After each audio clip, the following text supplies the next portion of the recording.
Hello my dear friends, welcome to lucky education. और आज हम स्टार्ट करेंगे लेक्चर नंबर 5।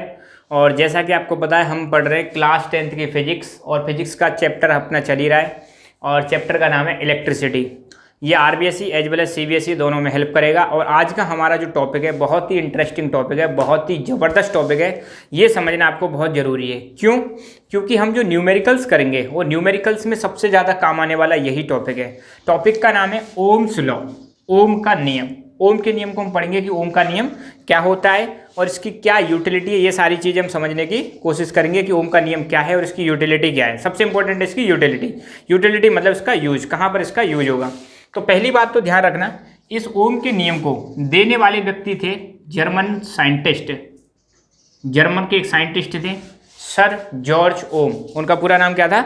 सर जॉर्ज ओम। ठीक है, या जॉर्ज ओम लिख देता हूँ, जॉर्ज ओम। दूसरी बात, दिया कब था? 1826 में इसको दिया था। किसको? ओम के नियम को। ठीक है। अच्छा, एक खास बात क्या है किससे संबंधित, इसका रिलेशन किससे? तो ओम का नियम दो चीजों के बीच में, वोल्टेज एंड करंट, ध्यान देना, वोल्टेज एंड करंट, इन दोनों के बीच में रिलेशन स्टैब्लिश करता है। क्या स्टैब्लिश करता है? रिलेशनशिप स्टैब्लिश करता है। अब देखो, मैं पहले ही बता चुका हूँ, जो पोटेंशियल डिफरेंस है उसको हम किससे रिप्रेजेंट करते हैं? वो वी से रिप्रेजेंट करते हैं। और पोटेंशियल डिफरेंस को मैं बताया था कई बार, इसको हम वोल्टेज भी बोलते हैं। ठीक है। और दूसरी चीज़ है आई। आई हम किसको बोलते हैं? करंट को बोलते हैं। और बी किसको बोलते हैं? पोटेंशियल डिफरेंस को बोलते हैं। पोटेंशियल डिफरेंस, या जिसको हम कई बार क्या बोल देते हैं? वोल्टेज भी बोल देते हैं। तो ओम का जो नियम है ये दो चीज़ों के बीच में, वोल्टेज और करंट, इन दोनों के बीच में रिलेशनशिप स्टैब्लिश करता है। क्या स्टैब्लिश करता है? रिलेशनशिप।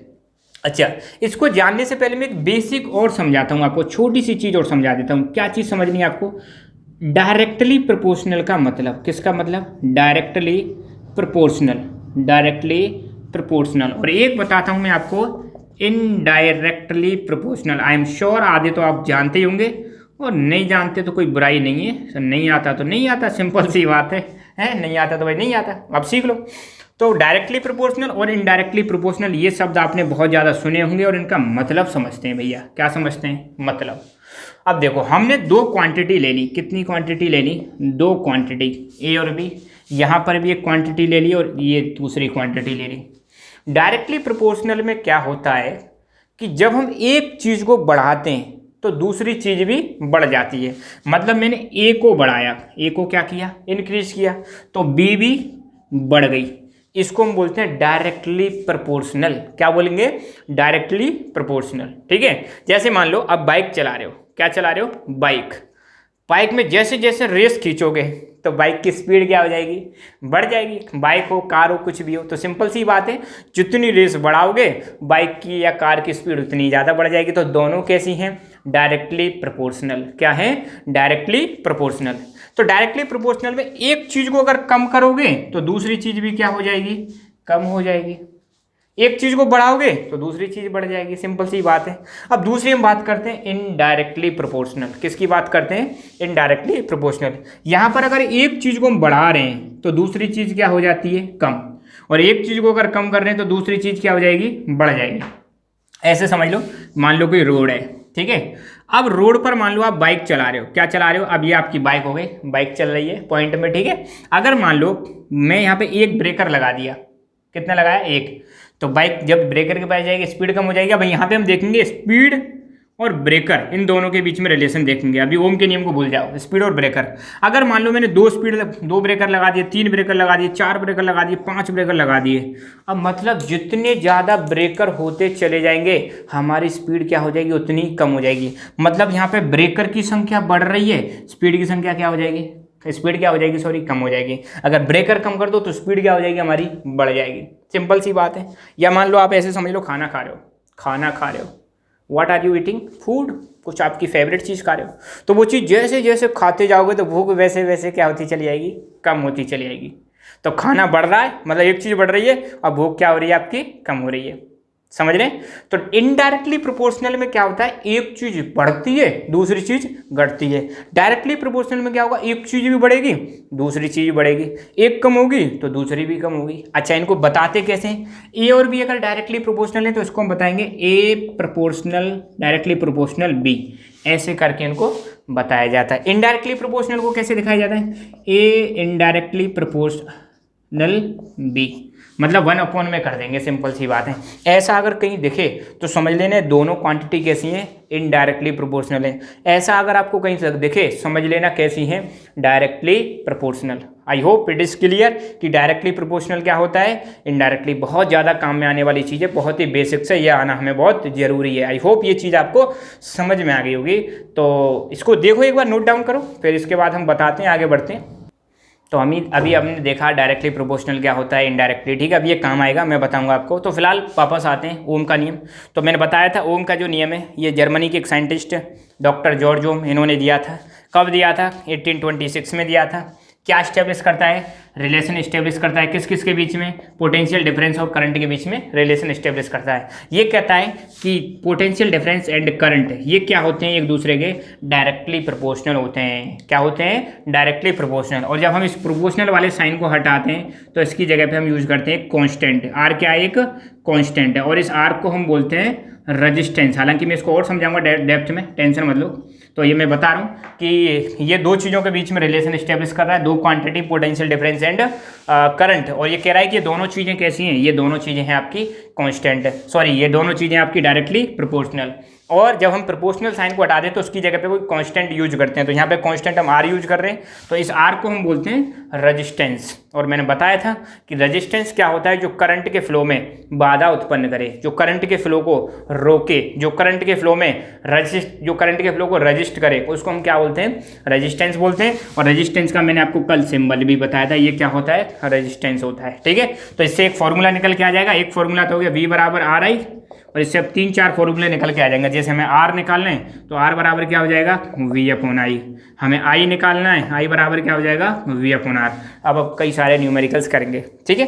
तो ये तो इसका इंट्रोडक्शन हुआ। अब मैं इसका एक स्टेटमेंट बताता हूँ कि इसका स्टेटमेंट क्या कहता है। अगर पेपर में आ जाए तो वो स्टेटमेंट लिखना पड़ेगा, तो वो स्टेटमेंट में एक बार लिख देता हूँ, तो इसको पढ़ के सुना दूंगा और फिर इसको हम देखेंगे, ठीक है। तो एक सेकेंड, इसको देखो, अब असली चीज़ है यहाँ पे। अब हम देखेंगे ओम का नियम क्या होता है, ठीक है। बहुत सिंपल सी बात है। ओम का नियम क्या कहता है, देखो ये कह रहा है कि भाई कोई कंडक्टर है, ये मान लो कोई कंडक्टर है।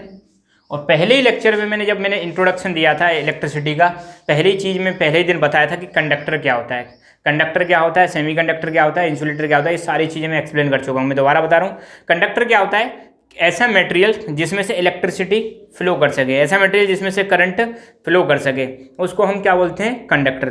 फ्लो कर सके तो कंडक्टर, और फ्लो नहीं कर सके तो उसको हम क्या बोलेंगे, इंसुलेटर बोलेंगे, ठीक है।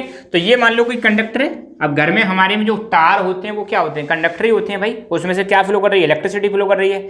अब उस तार को चाहे कूलर से कनेक्ट करो, चाहे पंखे से कनेक्ट करो, चाहे बल्ब से कनेक्ट करो, कहीं से कनेक्ट करो, तो वो क्या होते हैं, कंडक्टर होता है। इवन अपना जो चार्जर होता है, चार्जर में भी जो वायर होता है, अंदर जो वायर होता है वो कंडक्टर, उसके ऊपर जो प्लास्टिक का जो कवरिंग रहती है वो क्या होता है, इंसुलेटर। और इंसुलेटर की खासियत क्या है, इसमें से इलेक्ट्रिसिटी पास नहीं होती है, ठीक है। अच्छा, अब देखो ये कोई कंडक्टर है, तो ये क्या कहता है, अगर किसी कंडक्टर की फिजिकल कंडीशन कांस्टेंट रहती हैं, अगर किसी कंडक्टर की फिजिकल कंडीशंस क्या रहती हैं, कांस्टेंट। फिजिकल कंडीशन जैसे टेम्परेचर, क्रॉस सेक्शन एरिया मैं बताऊंगा अभी, ठीक है। आगे चलेंगे हम धीरे धीरे। क्रॉस सेक्शन एरिया मतलब जैसे कंडक्टर है तो इसकी जो मोटाई है, तार की जो मोटाई है वो क्या कहलाता है, उसका क्रॉस सेक्शन एरिया। अब कोई तार मोटा भी हो सकता है और कोई तार छोटा भी हो सकता है, मतलब कम मोटा हो सकता है, ज़्यादा मोटा भी हो सकता है। तो जो कंडक्टर को अगर ऐसे सामने से अगर कट करके देखोगे तो ये वाला जो हिस्सा है ये क्या कहलाएगा, क्रॉस सेक्शन एरिया, ठीक है। ये क्रॉस सेक्शन एरिया, तो क्रॉस सेक्शन एरिया ज़्यादा भी हो सकता है, छोटा भी हो सकता है। तो अपने घर में जो वायरिंग होती है उसके छोटे छोटे तार होते हैं, क्रॉस सेक्शन एरिया कम होता है। मगर जैसे बाहर जाओगे ट्रांसफार्मर पे देखना, ट्रांसफार्मर के बाद जो कंडक्टर होते हैं वो मोटे मोटे कंडक्टर होते हैं, या अपने ओवरहेड जो लाइन्स होती हैं ऊपर जो 3-3, 4-4 तार जाते हैं, उनके तार मोटे मोटे होते हैं, तो उनका क्रॉस सेक्शन एरिया का होगा, मोटा मोटा होगा, ठीक है। खैर, तो आप कह रहे हैं कि when physical conditions of a conductor are constant, एक एक लाइन बताऊंगा, एक एक वर्ड। जब किसी कंडक्टर की फिजिकल कंडीशंस कांस्टेंट रहे, कांस्टेंट मतलब इसमें कोई चेंजेज ना हो, टेम्परेचर सही रहे, क्रॉस सेक्शन फिक्स रहे, उसमें चेंज ना करें, लेंथ उसकी बराबर लेंथ लें, और एक प्रेशर भी उसका पर्टिकुलर प्रेशर हो। अगर किसी कंडक्टर की फिजिकल कंडीशंस कांस्टेंट हैं तो फिर सुनो क्या कह रहा है, the potential difference between 2 points of a conductor. और मैंने बताया था कि पोटेंशियल डिफरेंस हमेशा 2 पॉइंट के बीच में निकाला जाता है। डिफरेंस, जब भी आप डिफरेंस की बात करते हैं तो डिफरेंस हमेशा 2 चीज़ों के बीच में ही बताया जाता है। तो ये कह रहे हैं कि किसी कंडक्टर के 2 पॉइंट के बीच में जो पोटेंशियल डिफरेंस है, पोटेंशियल डिफरेंस क्या हो जाएगा, v हो जाएगा। The potential difference between 2 points of conductor is directly proportional, अभी मैं समझा चुका हूँ, is directly proportional to the electric current flowing through it. V is directly proportional to current flowing through it. ठीक है, ये कंडक्टर हो गया, इसमें करंट, कंडक्टर में करंट क्या फ्लो कर रही है, आई कर रही है। तो मैं दोबारा बता रहा हूँ, ओम का नियम क्या कहता है, सीधा सीधा ये कह रहा है, अगर किसी कंडक्टर की फिजिकल कंडीशंस कांस्टेंट है, उसका टेम्परेचर कांस्टेंट है, क्रॉस सेक्शन एरिया कांस्टेंट है, लेंथ कांस्टेंट है, प्रेशर कांस्टेंट, ये सारी चीज़ें क्या है, कांस्टेंट है, मतलब इनमें कोई चेंजेज नहीं हो रहा है, तो उस कंडक्टर में 2 पॉइंट के बीच में, उस कंडक्टर में 2 पॉइंट के बीच में, मान लो ये पॉइंट ए, ये पॉइंट बी, 2 पॉइंट के बीच में जो पोटेंशियल डिफरेंस V है वो डायरेक्टली प्रोपोर्शनल होगा किसके, करंट के। ठीक है, सिंपल सी बात है, ये है हमारा ओम का नियम। अब इसके बाद हम कुछ करने वाले हैं, तो इतना ये अगर आ जाए कि ओम्स का नियम क्या है, तो ओम का नियम में ये स्टेटमेंट लिख देना और 2-3 चीज़ें और लिखनी है। ठीक है, ठीक है, तो इतनी चीज़ ध्यान रखना है। तो बी प्रोपोर्शनल हो गया आई। मैंने अभी बताया था जब बेसिक्स में कि जब हम ऐसे प्रोपोर्शनल में 2 चीज़ें होती हैं तो एक चीज़ को हम हटा देते हैं, प्रोपोर्शनल को हटाएंगे तो V बराबर हो जाएगा RI। ठीक है, हमने यहाँ पे क्या किया, प्रोपोर्शनल वाले साइन को हटाया और इसकी जगह पे कांस्टेंट ले आए, वेयर R इज कांस्टेंट। क्या है, R एक कांस्टेंट है, जिसको हम क्या बोलते हैं, इसको हम बोलते हैं रेजिस्टेंस ऑफ, रेजिस्टेंस हम डिटेल में पढ़ेंगे, टेंशन मत लेना। ठीक है, resistance of the conductor, R क्या है यहाँ पे हमारा, रेजिस्टेंस ऑफ द कंडक्टर। मैं दोबारा बता रहा हूँ, मैंने क्या बताया कि अगर किसी कंडक्टर की फिजिकल कंडीशंस कांस्टेंट रखते हैं तो उस कंडक्टर के 2 पॉइंट के बीच में, 2 एंड के बीच में, एंड मतलब होता है सिरा, 2 एंड के बीच में जो पोटेंशियल डिफरेंस है उस कंडक्टर में बहने वाली, फ्लो करने वाली करंट के डायरेक्टली प्रोपोर्शनल होता है। अगर V बढ़ाएंगे तो I बढ़ेगा और V कम करेंगे तो I भी कम हो जाएगा। ये किसके अनुसार आया, ये आया ओम के नियम के अनुसार। फिर हमने क्या किया, प्रोपोर्शनल वाले कांस्टेंट को हटा, प्रोपोर्शनल वाले साइन को हटा दिया, इसकी जगह पे क्या ले आए, R ले आए। R क्या एक कांस्टेंट है जिसको हम क्या बोलते हैं, रेजिस्टेंस ऑफ द कंडक्टर। तो ये है हमारा ओम के नियम से निकला हुआ फॉर्मूला। ये मास्टर फॉर्मूला है, जैसे हम ट्रिग्नोमेट्री में पढ़ते हैं, मेन फॉर्मूले होते हैं, उससे फिर आप कई सारे फॉर्मूले निकाल सकते हो। ठीक है, तो ऐसे ही ये मास्टर फॉर्मूला। अब मान लो हमें R चाहिए, क्या चाहिए, R निकालना है। ठीक है, तो यहाँ तक आप ओम का नियम अगर 2 नंबर में आए तो इतना लिख देना, इतना मोर देन सफिशिएंट है, इससे ज़्यादा आपको लिखने की ज़रूरत भी नहीं पड़ेगी एज पर मी। ठीक है, और अभी हमें क्या देखना है, R की वैल्यू निकालनी है। ठीक है, तो R यहाँ पे इसके साथ मल्टीप्लाई में, तो ध्यान देना ये इसके किस में चली जाएगी, डिवाइड में। मैथमेटिक्स इतनी तो आती होगी आपको। तो R निकालना तो I इसके नीचे आ जाएगी किसके, तो R बराबर क्या हो जाएगा, V अपॉन I। क्या हो जाएगा, V अपॉन I। अगर मान लो हमें क्या निकालनी है, R की यूनिट निकालनी है हमें, ये R क्या हो गया, रेजिस्टेंस, और रेजिस्टेंस की हमें क्या निकालनी है, रेजिस्टेंस की हमें निकालनी है यूनिट। तो यूनिट ऑफ रेजिस्टेंस निकालनी है। तो जब भी यूनिट निकालो तो पहले लिखो फॉर्मूला। ठीक है, इसको तो यहाँ तक छोड़ते हैं। तो R बराबर क्या होता है, V अपॉन I। ठीक है, अच्छा, फिर मैंने बताया था ये V क्या है, पोटेंशियल डिफरेंस। तो पोटेंशियल डिफरेंस की यूनिट क्या हो जाएगी, पोटेंशियल डिफरेंस की यूनिट हो जाएगी वोल्ट। करंट की यूनिट क्या हो जाएगी, करंट की यूनिट हो जाएगी एम्पियर। ठीक है, और वोल्ट पर एम्पियर को हम बोलते हैं ओम। क्या बोलते हैं, ओम बोलते हैं। और रेजिस्टेंस की यूनिट क्या हो गई, सीधी सीधी रेजिस्टेंस की यूनिट हो गई ओम। वोल्ट पर एम्पियर को हम क्या कहते हैं, ओम कहेंगे। तो हम कह सकते हैं वोल्ट पर एम्पियर क्या कहलाता है, ओम कहलाता है। क्या कहलाता है, ओम कहलाता है। और ओम को हम रिप्रेजेंट करते हैं ऐसे, ये हो गया ओम का सिंबल। ठीक, अगर कोई पूछ ले कि रेजिस्टेंस की ऐसा यूनिट क्या है, तो ऐसा यूनिट क्या हो जाएगी, ओम हो जाएगी। दिखाते कैसे हैं, ऐसे दिखाते हैं। कैसे आया, रेजिस्टेंस बराबर होता है potential difference divided by current. Potential difference की यूनिट क्या हो गई, वोल्ट। करंट की यूनिट क्या हो गई, एम्पियर। और वोल्ट पर एम्पियर को हम क्या बोलते हैं, ओम बोलते हैं। और ओम को कैसे दिखाते हैं, ये ओम का सिंबल हो गया। ठीक है, ऐसे टोपी से जो बना दी है, ये सिंबल हो गया इसका। और वोल्ट पर एम्पियर इज कॉल्ड ओम, ये भी हम कह सकते हैं कि वोल्ट पर एम्पियर को हम क्या बोलेंगे, ओम कह सकते हैं। ये चीज़ आपको ध्यान रखनी है। तो ये हुआ हमारा ओम का नियम। मैं एक बार फिर बता देता हूँ, बहुत सिंपल है और बहुत इंपॉर्टेंट है, बहुत ज़्यादा आपको फोकस देना है, कुछ नहीं है, बहुत आसान सा है। ये कह रहे हैं अगर कोई कंडक्टर है, इसकी फिजिकल कंडीशन कांस्टेंट है, तो इसके दो एंड के बीच में जो पोटेंशियल डिफरेंस क्रिएट हो रहा है वो डायरेक्टली प्रोपोर्शनल होगा इस कंडक्टर में फ्लो करने वाली करंट के। तो V proportional to I, V directly proportional to I। Proportional sign को हटाया, हमने क्या लगा दिया R क्या यहाँ पे एक कॉन्स्टेंट है जिसको हम क्या बोलते हैं, रेजिस्टेंस ऑफ द कंडक्टर। और R की वैल्यू निकालें तो R बराबर क्या हो जाएगा, V/I। यूनिट निकालें, R मैंने बताया रेजिस्टेंस है, यूनिट कैसे निकलेगी, इसका फॉर्मूला V/I हो जाएगा। और V की यूनिट क्या होती है, पोटेंशियल डिफरेंस की यूनिट होती है वोल्ट, हम पढ़ चुके हैं। और करंट की यूनिट होती है एम्पियर, और वोल्ट पर एम्पियर को हम बोलते हैं ओम। और ओम को रिप्रेजेंट कैसे करते हैं, ओम को रिप्रेजेंट करते हैं ऐसे, सिंपल सी बात है। और सिंपल 1 नंबर में अगर क्वेश्चन आता है what is the unit of resistance, तो आपको बताना है unit of the resistance is ohm. ऐसा यूनिट क्या होती है, ओम होती है, और इसको ऐसे दिखाते हैं। अब जैसे मान लो यहाँ पे ये रेजिस्टेंस का सिंबल हो गया, और यहाँ पे मैं लिख दिया 2 ओम, यहाँ पे 2 लिख के मैंने क्या लगा दिया, ऐसे लगा दिया, इसका मतलब क्या है 2 ओम, तो ये रेजिस्टेंस है, ठीक है। और रेजिस्टेंस की यूनिट ओम है, और ओम ना लिख के हम क्या लगाते हैं, ये सिंबल यूज करते हैं, सिंपल सी बात है। इसको नोट डाउन करो। एक छोटी सी डेफिनेशन और बतानी है मुझे, देखो एक छोटी सी डेफिनेशन और है क्या है, 1 ओम क्या होता है, व्हाट इज 1 ओम, ठीक है, सिंपल है। जैसे हमने 1 एम्पियर देखा था, ऐसे हम देखेंगे 1 ओम। तो पहली बात, ओम किसकी यूनिट है, ओम यूनिट है रेजिस्टेंस की, ठीक है।